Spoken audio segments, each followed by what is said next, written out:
আসসালামু আলাইকুম beautiful people, welcome back in new video. তো আপনি যদি মাউস ইউজ করে থাকেন তাহলে কেন ইউজ করেন ভাই? মাউস ইউজ করা বন্ধ করে দেন না। এখন বলতে পারেন যে মাউস ইউজ করবেন না, তাহলে কি ইউজ করেন? কিবোর্ড ইউজ করেন। মনে করেন আপনি একটা কাজ করতেছেন মাউস দিয়ে। এখন আপনার অনেকগুলো ট্যাব ওপেন করা আছে।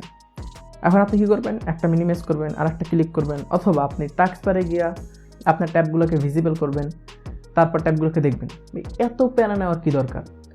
অথবা মনে করেন আপনি গেম খেলতেছেন, হঠাৎ করে আপনার আব্বু চলে আসে, তখন ধরা পড়ে যাবেন, আপনাকে ধরে বানান দিব। আপনি যেটা করতে পারেন, কিবোর্ড শর্টকাট ইউজ করতে পারেন। কিবোর্ড শর্টকাট ইউজ করার মাধ্যমে আপনার গেম খেলতেছেন, আব্বু চলে আসে, চেঞ্জ করে ফেলাইবেন, বুঝতেও পারবেন না যে আপনি গেম খেলতেছিলেন। আর এরকম 5টা অস্থির টিপস দেখার জন্য আজকের এই ভিডিওটা। আর হয়তো এই ভিডিওটার যে ট্রিকগুলো দেখাবো আপনি আগে হইতেই জানেন, আর আগে থেকে যদি জানেন আপনি লেজেন্ড। আর যদি না জানেন তাহলে ভিডিওটা দেখতে থাকুন। ভিডিও যদি ভালো লাগে তাহলে কী করতে হবে আপনি অবশ্যই জানেন। আপনি বলতে পারেন আমি যদি শর্টকাট ইউজ করি তাহলে আমার কী লাভ? হ্যাঁ, আপনার লাভ আছে। মনে করেন আপনি আপনার কোনো ফ্রেন্ডের সামনে বসে আপনার পিসি ইউজ করতেছেন। এখন আপনি মাউস ইউজ না করে যদি এই শর্টকাটগুলো ইউজ করেন, মনে করেন আপনি নিউ ফোল্ডার বানাবেন, আপনার ফ্রেন্ড আপনার কাছে আসছে, কোনো কারণে একটা নিউ ফোল্ডার বানানো লাগবে। এখন আপনি নিউ ফোল্ডার বানানোর জন্য কী করবেন? মাউসে রাইট ক্লিক করবেন, নিউতে যাবেন, সেখান থেকে ফোল্ডার সিলেক্ট করবেন, তারপর একটা ফোল্ডার ক্রিয়েট করবেন। এত প্যারা নেওয়ার কী দরকার? শর্টকাট ইউজ করেন না ভাই। তাহলে আপনার ফ্রেন্ড বলবো, আরে কেমনি করলি? তখন আপনি ভাব নেবেন, টাকা দে, তাহলে বলবো না কেমনি করছি, জাস্ট কিডিং। তো ফাও বক বাদ দিয়ে চলেন শুরু করি। মনে করেন আপনার অনেকগুলো ফাইল ওপেন করা আছে, যেমন আমি দেখাইতেছি আমার ফিল্মোর ওপেন করা আছে, এই একটা ফাইল ওপেন করা আছে, এই একটা ওপেন করা আছে, আর এই একটা ওপেন করা আছে। এখন আপনি যদি সুইচ করতে চান ফাইলগুলো, আপনি কি করবেন? যদি ফাইল ম্যানেজারের থেকে যদি অনেকগুলো ট্যাব ওপেন করা থাকে, আপনি যদি সুইচ করতে চান তাহলে এখানে মাউস টেনে ধরবেন, তারপর এইভাবে দেখবেন ফাইলগুলো, তারপর এটাই প্রেস করে এটাই যাবেন, এইভাবে যাবেন। অথবা যদি এইখানে ক্লিক করে এই আপনার অর্ডার দিতে গেলেন বা ফিল্মোর যেতে দিলে এইভাবে যাবেন। ভাই এত প্যারা নেওয়ার কী দরকার? আপনি সিম্পলি যেটা করতে পারেন, আপনার অল্টার বাটন প্রেস করবেন এবং ট্যাব প্রেস করবেন, তাহলে দেখেন আপনার যেটা দরকার এইভাবে কিন্তু আপনি সেটাই সুইচ করতে পারবেন। ইজি, কোনো প্যারা নেই, একদম ইজি। তো অনেক ফাস্ট এটা সুইচ করতে পারবেন। এই যে অনেক ফাস্ট, এই যে অনেক ফাস্ট। আপনার প্র্যাকটিস করলে দেখবেন যে অনেক ফাস্ট আপনি সুইচ করতে পারবেন। যে মাউস দিয়ে যতক্ষণ আপনি এটাকে চেঞ্জ করবেন তার থেকে অনেক দ্রুত কিন্তু এটাকে আপনি চেঞ্জ করতে পারবেন একদম ইজিলি। নাম্বার টু হলো গিয়ে, আপনি যদি আপনার উইন্ডোজ বাটন এবং ট্যাব বাটন প্রেস করেন তাহলে দেখেন বুম, এখানে কিন্তু এরকম একটা অপশন চলে আসবে এবং আপনার ব্যাকগ্রাউন্ডে যেসব রান হইতেছে বা এর আগে আপনি কী কী রান করছেন সেগুলো কিন্তু দেখতে পাবেন। তো এখন বলবেন এটা দেখে কী লাভ? তো এখান থেকে এইটার দেখে কোনো লাভ নাই। আপনি একটা জিনিস দেখাই দিচ্ছি।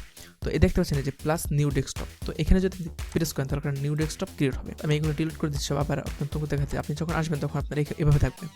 তো আপনি এখানে নিউ ডেস্কটপ যদি ক্রিয়েট করেন, দেখেন আপনার এই ডেস্কটপে কিন্তু এই দেখেন অনেক কিছু ওপেন করা আছে এখানে। কিন্তু আপনি যদি উইন্ডোজ বাটন এবং ট্যাব বাটন প্রেস করেন তাহলে দেখেন এখানে যে নিউ ডেস্কটপ একটা ক্রিয়েট করছেন। তো এই নিউ ডেস্কটপে যদি যান, আপনার ডেস্কটপ কিন্তু একদম ফ্রি। হ্যাঁ, আপনার ব্যাকগ্রাউন্ডে যেগুলো রান করছিলেন ওইগুলো কিন্তু আপনার রান আছে, ওইগুলো চলতেছে, কিন্তু আপনি একটা ক্লিন ডেস্কটপ পেয়ে গেলেন। এখানে চাইলে আপনি আবার অন্য ফাইল ওপেন করতে পারেন, আপনি অন্য কাজ করতে পারেন।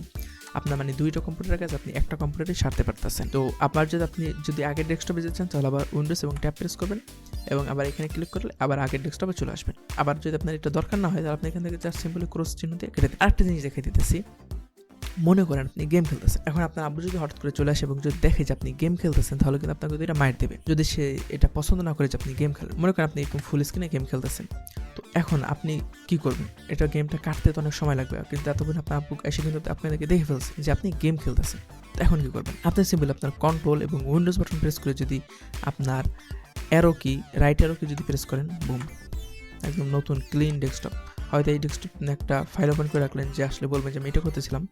এই যে এই ডেস্কটপ কিন্তু একটা ফাইল ওপেন করে, আমি যদি এখন আবার যদি লেফট অ্যারো চাপ দিই, কন্ট্রোল এবং উইন্ডোজ প্রেস করে, broom, right arrow, left arrow, control এবং উইন্ডোজ প্রেস করে ধরে রাখার পর এখন এটা কীভাবে করবেন?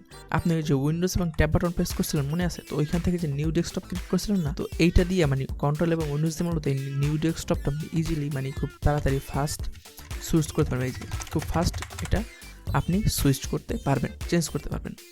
আর এই আপনি মনে করেন গেম খেলতেছেন, আপনার আব্বু চলে আসছে বা আপনার বড় ভাই চলে আসছে, আপনি কন্ট্রোল এবং উইন্ডোজ প্রেস করে বুম, আমি তো কিছু জানি না, একদম ইনোসেন্ট একটা ভাব নিলেন আর কি। নাম্বার থ্রি হলো গিয়া, আপনি মনে করেন ক্রোম ব্রাউজার আছেন, আপনার অনেকগুলো ট্যাব এখানে যদি ওপেন করা থাকে, আপনি প্রত্যেকটা ট্যাব যদি আপনি চেঞ্জ করতে চান, এভাবে মাউস থেকে ক্লিক করে করে করে করে আপনি কিন্তু চেঞ্জ করবেন। এটা একটা ঝামেলার কাজ। তো আপনি কি করতে পারেন? আপনার কন্ট্রোল এবং ট্যাব যদি প্রেস করেন, দেখেন বুম, ইজিলি কিন্তু আপনি প্রত্যেকটা ট্যাব আপনি সুইচ করতে পারেন।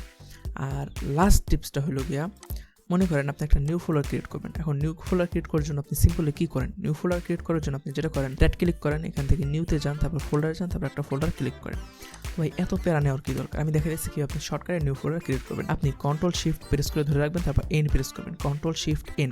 দেখেন এই যে নিচে কর্নার দেখেন, এই যে নিউ ফোল্ডার আমার ক্রিয়েট হয়ে গেছে। আপনি যত খুশি এভাবে নিউ ফোল্ডার ক্রিয়েট করতে পারেন একদম মুহূর্তের ভিতরে। দেখেন এই আপনার যত নিউ ফোল্ডার লাগে আপনি কিন্তু একদম মুহূর্তের ভিতরে ইজিলি নিউ ফোল্ডারগুলো কিন্তু আপনি ক্রিয়েট করে ফেলতে পারেন। কোনো প্যারা ছাড়া আপনি আপনার নিউ ফোল্ডার কিন্তু ক্রিয়েট করে ফেলতে পারেন, আপনার কোনো ঝামেলাই হবে না। তো এখন থেকে যখন নিউ ফোল্ডার ক্রিয়েট করা দরকার আপনি কন্ট্রোল শিফট এবং এন যদি প্রেস করেন আপনার নিউ ফোল্ডার হয়ে যাবে।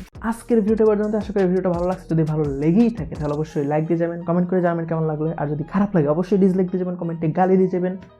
আর এরকম ভিডিও দেখার জন্য সাবস্ক্রাইব করে পাশে থাকা বেল আইকনটা প্রেস করে বসে থাকেন, আর কি করবেন। তো দেখাবো অন্য কোনো ভিডিওতে। সে বলেন সবাই সুস্থ থাকবেন, ভালো থাকবেন। টিল দেন টেক কেয়ার, আসসালামু আলাইকুম।